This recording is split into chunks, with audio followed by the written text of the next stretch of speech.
شروع کرتے ہیں اللہ کے بابرکت نام سے جو انتہائی عالی رتبہ اور بہت جلیل القدر ہے۔ سب تعریفیں میرے رب العزت کے لیے ہیں۔ صلاۃ والسلام علیکہ یا سیدی یا رسول اللہ صلی اللہ علیہ وآلہ وسلم۔ اسکیری اردو ٹیلز کے معزز ناظرین کو السلام علیکم۔ میرے تمام لسنرز بالکل ٹھیک ہوں گے اور حضور نبی کریم صلی اللہ علیہ وآلہ وسلم پر درود و سلام پڑھا کریں۔ سیرت نبی کی کتابیں، قرآن پاک بما ترجمہ اور 5 ٹائم نماز ضرور پڑھا کریں۔ یہ دنیا اور آخرت کی کامیابی ہے۔ اتنے دن سٹوری ریکارڈ نہیں کر سکی، میری طبیعت خراب تھی اور ابھی بھی میری طبیعت ٹھیک نہیں ہے، لیکن کافی دن سے سٹوری نہیں شیئر کر سکی، تو اس لیے سوچا آج اپنے لسنرز کے ساتھ ضرور ایک خوفناک کہانی شیئر کروں گی جو کہ میرے ساتھ سلیم نے شیئر کی۔ سلیم کہتے ہیں کہ میں کوٹ مومن کا رہنے والا ہوں اور آج آپ کے ساتھ اپنے ہی خاندان کے اپنے دادا ابو کی زندگی کا ایک سچا خوفناک واقعہ شیئر کروں گا۔ یہ خوفناک واقعہ ان کی زندگی میں 1987 میں پیش آیا، جب ان کی زندگی بالکل ٹھیک چل رہی تھی، وہ بالکل ٹھیک تھے، اپنا کام کاج کرتے تھے، اپنی زمینوں کو سنبھالتے تھے۔ اچانک ان کے ساتھ ایسا کیا ہوا، اور ان کے دوست کی یہ کہانی ہے جن کا نام شہزاد ہے۔ ان کا سلیم کا بتانا ہے کہ جو میرے دادا ابو تھے ان کا نام عبد الغفار تھا اور ان کے دوست کا نام شہزاد تھا۔ اب وہ کہتے ہیں کہ اپنی زمینوں پہ دادا ابو جایا کرتے تھے۔ میرے دادا ابو کا کہنا تھا کہ اچانک ایک دن رات 3 بجے کے قریب میرے دل کو یوں لگا کہ جیسے مجھے اپنی زمینوں کی طرف جانا چاہیے، اس کے ارد گرد کچھ ٹھیک نہیں ہو رہا۔ جب یہ چیز انہوں نے سوچی اور کوئی چیز ان کو فورسفلی اس پہ مجبور کر رہی تھی، کیونکہ جو شہزاد تھا وہ میرے دادا ابو کا بہت بیسٹ فرینڈ تھا اور وہ بھی ہمارے دادا ابو کی طرح ہی تھے۔ خیر میرے دادا ابو رات کے 3 بجے اٹھے اور دادی اماں نے بھی پوچھا کہ آخر آپ کہاں جا رہے ہیں، جس پہ انہوں نے کہا کہ مجھے کچھ عجیب سے وسوسے ہو رہے ہیں، مجھے اپنی زمینوں کی طرف جانا ہے۔ کافی روکنے پہ جب وہ نہیں رکے اور وہ اپنی زمینوں کی طرف چلنے لگے اور وہ اپنی زمینوں پر پہنچ گئے، تو ان کو محسوس ہوا کہ ان کی ساتھ والی زمین جو کہ ان کے دوست کی تھی، شہزاد کی، ادھر انہیں کچھ عجیب سا محسوس ہوا، ایک لائٹ دکھائی دی اور ایسے لگا جیسے ادھر کوئی کھڑا ہے۔ دادا ابو نے اپنی زمین کو تو چیک کر لیا تھا جو کہ بالکل ٹھیک تھی، وہاں پر ایسا کوئی پرابلم نہیں تھا۔ جب انہوں نے اپنے دوست کی زمین کو دیکھا تو وہ کافی گھبرا گئے، اور رات کے ٹائم کون ہے جبکہ وہ دن پانی لگانے کا بھی نہیں تھا۔ دادا ابو اپنے دوست کی زمین کی طرف آگے بڑھتے ہیں اور جیسے ہی آگے کی طرف جاتے ہیں تو وہ قریب جس شخص کو دیکھ رہے تھے وہ ایک عورت تھی جو کہ زمین کے اندر کچھ دفن کر رہی تھی، اور اس کو دیکھنے کے بعد دادا ابو نے کہا کہ تم کون ہو؟ ان کی آواز سن کر وہ عورت اس زمین کی طرف سے بھاگ کر باہر کی طرف نکلنے لگی۔ دادا ابو جو کہ جس جگہ پر وہ چیزیں دفن کر رہی تھی اس جگہ پر پہنچے تو ادھر کچھ بھی نہیں تھا، اور وہ جو عورت تھی وہ بھاگ گئی تھی۔ خیر وہ کافی حیران بھی ہوئے اور وہ ڈرے نہیں، کیونکہ وہ ایک عورت تھی جو کہ ان کے سامنے بھاگ گئی تھی، اور انہوں نے اس جگہ کو بھی دیکھا، لیکن وہ صحیح ایگزیکٹ لوکیشن جو جگہ تھی جہاں پر وہ دفن کر رہی تھی چیز، وہاں پر نہیں پہنچ سکے۔ خیر اب انہوں نے اپنی پوری تسلی کی اور کہا کہ صبح اٹھ کر اپنے دوست شہزاد کو یہ بات بتاؤں گا کہ صبح رات کو تمہاری زمینوں میں کوئی چیز دفن کر رہا تھا۔ خیر اب وہ اپنے گھر کی طرف چلتے ہیں، اور جیسے اپنی گھر کی طرف چلتے ہیں تو اب ان کو یہ محسوس ہو رہا تھا کہ جیسے ان کے پیچھے کوئی چل رہا ہو، پائل کی آواز مسلسل ان کے پیچھے سے آ رہی تھی۔ انہوں نے پیچھے سے پلٹ کے دیکھا تو ایک عورت تھی جو کہ سرخ ساڑی میں تھی، اور وہ کافی تیار ہوئی تھی اور وہ ایک دلہن نما لگ رہی تھی۔ اس عورت کو جب انہوں نے دیکھا تو اس کے جو پاؤں تھے وہ زمین سے کافی اونچے تھے۔ یہ چیز دیکھنے کے بعد دادا ابو کافی سپیڈ سے چلنے لگے اور اپنے گھر تک آئے اور بڑے زور سے دروازہ نوک کرنے لگے۔ خوش قسمتی سے دادی اماں ان کا انتظار کر رہی تھی اور انہوں نے فوراً دروازہ کھول دیا۔ اب جیسے ہی دادا ابو اندر گئے، دروازہ بند کیا اور اپنے بستر پہ گرے اور بے ہوش ہو گئے۔ ان کو بہت شدید بخار تھا۔ تھوڑی دیر کے بعد ہوش آئی تو انہوں نے دادی کو ساری بات بتائی اور کہا کہ اس طرح میرے ساتھ واقعہ پیش آیا ہے، وہ عورت میرے پیچھے تک آئی ہے جس کی آوازیں ابھی بھی وہ کہتے تھے کہ ہمارے گھر کے باہر سے آ رہی تھی۔ یہ آواز سننے کے بعد دادی نے کہا کہ ابھی آپ ریسٹ کریں، صبح میں مولوی صاحب کے پاس جاؤں گی اور ان سے ساری بات کروں گی۔ پورے گاؤں میں یہ بات مشہور ہو چکی تھی کہ دادا ابو بیمار ہیں کافی اور ان کے ساتھ کوئی واقعہ پیش آیا ہے، کیونکہ گاؤں کے ہی مولوی صاحب تھے جن کے پاس دادی اماں گئی تھی اور سب کو اس بات کے متعلق علم ہو چکا تھا۔ وہ کہتے ہیں کہ جو دادی تھی، سلیم بتاتے ہیں کہ وہ دادا ابو کے لیے جب مولوی صاحب کے پاس گئی تو انہوں نے جب ان کی ساری کنڈیشن کے متعلق سنا تو یہ کہا کہ تمہارا خامد کیوں لوگوں کے کاموں میں ٹانگ اڑاتا ہے، یہ ضرور کسی اور کی بھیجی ہوئی چیز تھی جو کہ تمہارے خامد نے اپنے پیچھے لگا لی۔ خیر کچھ تعویذ دیتا ہوں، یہ پینے کے لیے دو اور ایک گلے میں ڈال دو اور دوسرا اپنے گھر میں لگا دو اور کچھ دن اس سے کہنا کہ یہ زمینوں کی طرف مت جائے۔ ایسے ہی ہوا اور دادا ابو کی طبیعت میں سدھار بھی آنے لگا۔ اب جیسے ان کی طبیعت میں سدھار آیا اور انہوں نے زمینوں کی طرف تو جانا نہیں تھا، ان کا جو دوست تھا وہ اب ان کے پاس آیا جس کی زمین پر یہ سارا مسئلہ بنا تھا۔ انہوں نے اپنے دوست کو ساری بات بتائی اور کہا کہ یہ واقعہ جو میرے ساتھ پیش آیا اس کی اصل وجہ تم ہو، تمہاری زمینوں میں کچھ غلط ہو رہا تھا، جس کو دیکھنے کے بعد میں نے کافی پوچھنے کی کوشش کی، اس عورت کے پیچھے بھاگا تو وہ عورت غائب ہو گئی اور اس کے بعد ایک سرخ ساڑی والی عورت میرے پیچھے آنے لگی۔ ان کے دوست شہزاد نے یہ بات جب سنی تو اس کا کہنا تھا کہ یہ ضرور سب تمہارا وہم ہے، ایسا کچھ نہیں ہوتا، شاید کوئی عورت ہو اور اسے کوئی چیز چاہیے ہو اور وہ زمین سے توڑ کر اس کو لے کر جا رہی ہو، یعنی وہ جس جگہ پر چیزیں دفن کر رہی تھی وہاں پر وہ کہتے تھے کہ سبزیاں وغیرہ بھی انہوں نے لگائی ہوئی تھی اور اسی جگہ پر وہ کھڑی تھی۔ دادا ابو نے کہا کہ میں نے تمہیں اطلاع دینی تھی جو کہ تمہیں دے دی، اس کو ماننا نہ ماننا تمہاری اپنی مرضی ہے۔ خیر ان کے دوست کو اب اس چیز کے متعلق سن کر اس نے اپنا شک سامنے تو ظاہر نہیں کیا، لیکن اس کو بھی وہم ہو گیا اور اب کی بار اس نے سوچا کہ کیوں نہ میں اپنی زمینوں پر خود جاؤں اور میں دیکھوں کہ آخر مسئلہ کیا ہے۔ ان کا دوست شہزاد، اب یہ کہانی نیکسٹ اس کی ہے جس کے ساتھ یہ واقعہ سارا پیش آیا۔ سلیم کہتے ہیں کہ جو دادا ابو تھے وہ ماشاءاللہ ٹھیک ہو گئے تھے، الحمدللہ اللہ نے ان کو شفا دی اور وہ چیز ان کو چھوڑ گئی کیونکہ بر وقت ان کا علاج ہو گیا تھا۔ اب جو ان کا دوست شہزاد تھا ان کے مطابق وہ رات کے ٹائم اپنی زمینوں پر گئے اور جیسے ہی وہ اپنی زمین کی طرف بڑھے تو ان کو بھی ادھر کچھ دکھائی دیا اور دکھائی یوں دیا کہ جیسے ادھر کوئی موجود ہو۔ جب انہوں نے لائٹ تیز کی اپنی بیٹری کی اور اس کی طرف بڑھنے لگے تو وہاں پر ایک سرخ ساڑی والی عورت کھڑی تھی جو کہ ان کے دیکھتے دیکھتے غائب ہو گئی۔ جب وہ اس کی ایگزیکٹ لوکیشن پر پہنچے جہاں وہ کھڑی تھی ادھر ایک کالے رنگ کا کپڑا گرا ہوا تھا۔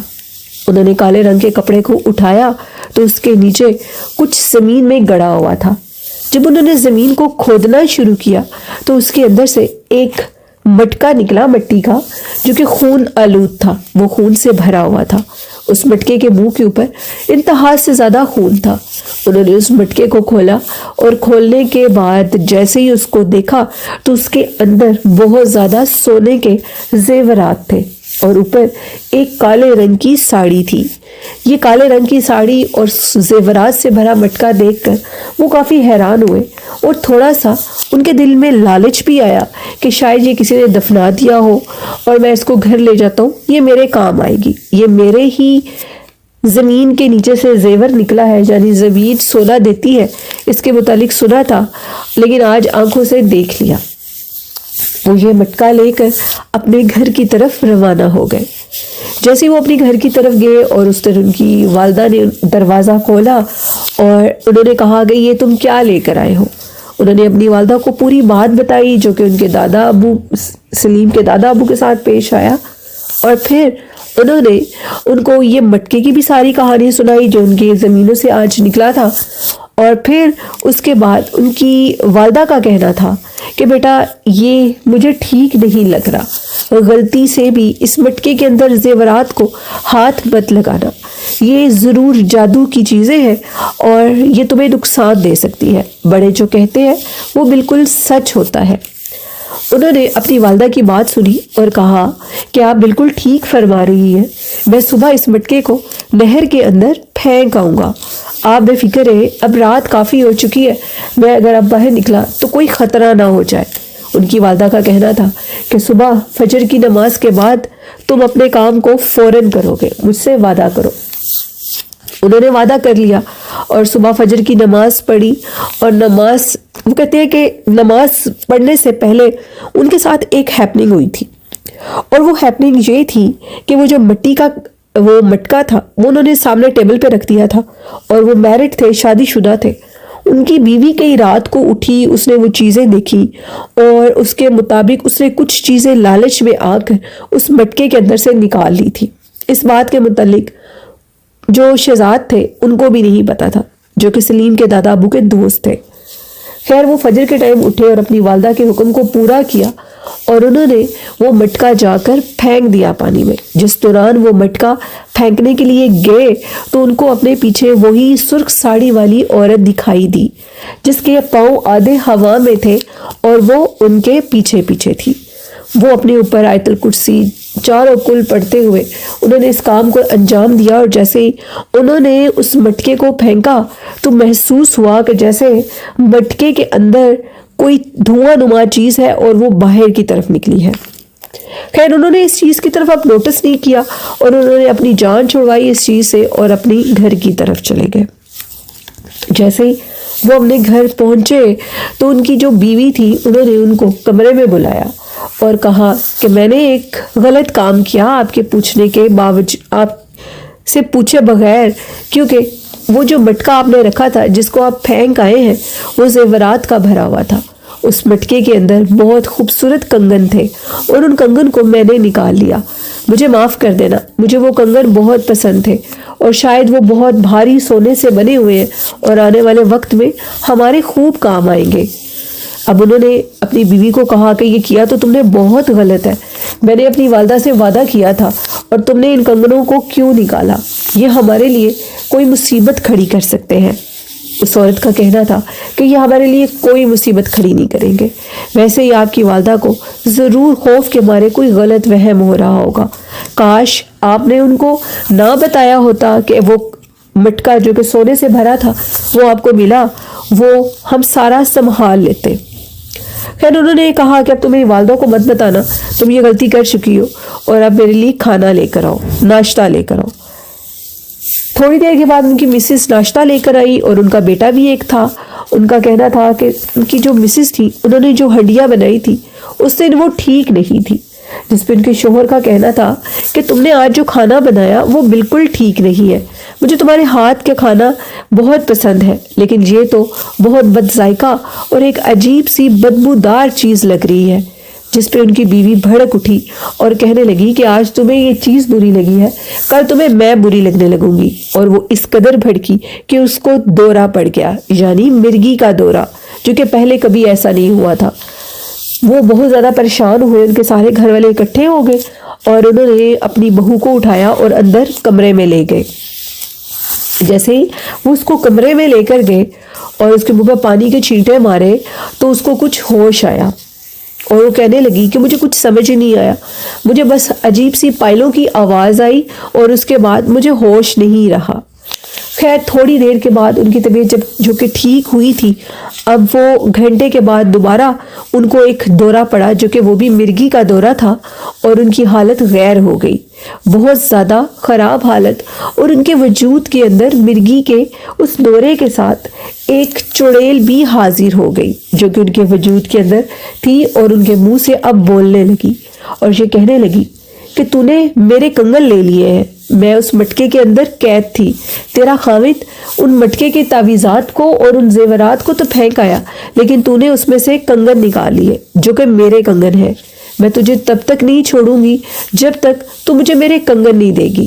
یہ بات سننے کے بعد ان کی والدہ نے کہا کہ تم تو وہ سارا مٹکا پھینک آئے تھے، یہ کیا ماجرا ہے؟ جس پہ انہوں نے اپنی والدہ سے معافی مانگتے ہوئے کہا کہ میری بیوی یہ غلطی کر چکی تھی اور مجھے قسم دی اس نے کہ ان کنگنوں کو ہم واپس نہیں کریں گے، یہ بہت بھاری سونے کے بنے ہیں اور آنے والے وقت میں ہمارے کام آئیں گے۔ اس کی حالت خراب ہو رہی تھی اور اس کو بار بار دورہ پڑ رہا تھا۔ ان کو ایک عامل کے پاس لے جایا گیا اور عامل نے جب ان کو دیکھا اور کہا کہ اس کے اوپر تو بہت بھاری چڑیل کا بسیرا ہو چکا ہے اور اب اس کا بچنا ناممکن لگتا ہے، ضرور اس نے کوئی غلط حرکت کی ہوگی۔ اب یہ بات ہو ہی رہی تھی کہ اس کو دوبارہ مرگی کا دورہ پڑا اور وہ مخلوق اس کے جسم کے اندر حاضر ہو گئی۔ انہوں نے پوچھا کہ بتا تو کون ہے اور کہاں سے آئی ہے؟ بہت زیادہ سوال جواب ہونے کے بعد ان کا کہنا تھا کہ وہ مخلوق اب اصل بات پر آئی اور اس کا کہنا تھا کہ یہ جو شخص ہے شہزاد، اس نے بہت سے اپنے خاندان کے لوگوں کی زمین اپنے قبضے میں کی ہوئی ہے اور ان کو ان کا حصہ نہیں دیتا۔ ان میں سے کسی ایک شخص نے کالا جادو کروا کر مجھے اس مٹکے میں قید کر کر اس کی زمین کے اندر دفن کر دیا تھا اور ہر رات میرا عامل مجھے پڑھائی کے لیے اس مٹکے سے باہر نکالتا تھا اور میں اس کی زندگی میں مصیبت برپا کر سکوں میں ہر رات باہر آتی تھی۔ بدقسمتی سے اس کے دوست نے بھی دیکھ لیا اور پھر اس نے بھی دیکھ لیا اور یہ مٹکا وہاں سے باہر نکل آیا۔ یہ بات سننے کے بعد ان کو پتہ لگ گیا کہ ان کے دشمن کون ہیں اور جن کی زمینیں انہوں نے رکھی ہوئی تھی جن کو وہ دیتے نہیں تھے ان کے متعلق ان کو پتہ لگ گیا، اور انہوں نے اب اپنی بیوی کو بچانے کے لیے ایک تو وہ جو کنگن تھے وہ پانی میں پھینکے، جو کہ ان کے گھر سے مسلسل پائلوں کی آواز بھی آتی تھی جس کو وہ محسوس کرتے تھے اور سب لوگ جان نہیں سکتے تھے کہ آخر ماجرا کیا ہے۔ شاید کچھ لوگ جانتے ہیں لیکن انجان بن جاتے ہیں لالچ کی وجہ سے۔ لالچ ایک بری بلا ہے۔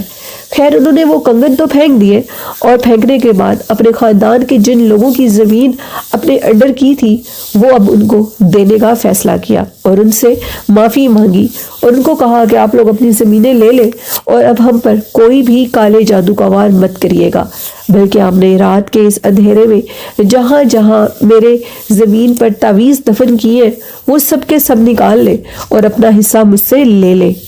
خیر خاندان کے لوگوں نے وہ تعویذات نکالے یا نہیں لیکن انہوں نے اللہ سے معافی مانگی اور ان کو ان کا حصہ واپس دے دیا، اور پھر اس کے بعد ان کی جو مسز تھیں وہ بھی ٹھیک ہو گئی اور وہ جو مخلوق تھی وہ ان کے گھر سے نکل گئی۔ یہ تھی ایک کالے جادو کی کہانی جو کہ سلیم نے شیئر کی کوٹ مومن سے، اور ان کا کہنا تھا کہ یہ ایک اصل زندگی کی کہانی ہے جو کہ 1987 میں میرے دادا اور ان کے دوست کے ساتھ پیش آئی اور انہوں نے پھر میرے ساتھ شیئر کی۔ ان کا یہ پیغام ہے آپ لوگوں کے لیے کہ کوئی بھی شخص اگر اس کو باہر جاتے ہوئے کوئی گولڈ کا زیور پیسے ملے تو اس کو مت اٹھائیں۔ بہت سے لوگ کالے جادو کا اتارا کر کے ان مہنگی چیزوں کو بھی پھینک دیتے ہیں جو کہ لوگوں کی جو اس کو اٹھاتے ہیں ان کی زندگی جہنم بنا دیتے ہیں۔ اللہ پر یقین رکھیں اور اپنی محنت پہ یقین رکھیں اور اپنی محنت سے کمائیں جو بھی کمائیں۔ سڑکوں پہ گری ہوئی ان چیزوں کو بالکل مت اٹھائیں۔ تو یہ تھی آج کی خوفناک کہانی جو کہ میں نے اپنے لسنرز کے ساتھ شیئر کی۔ آپ لوگوں کو کیسی لگی اپنے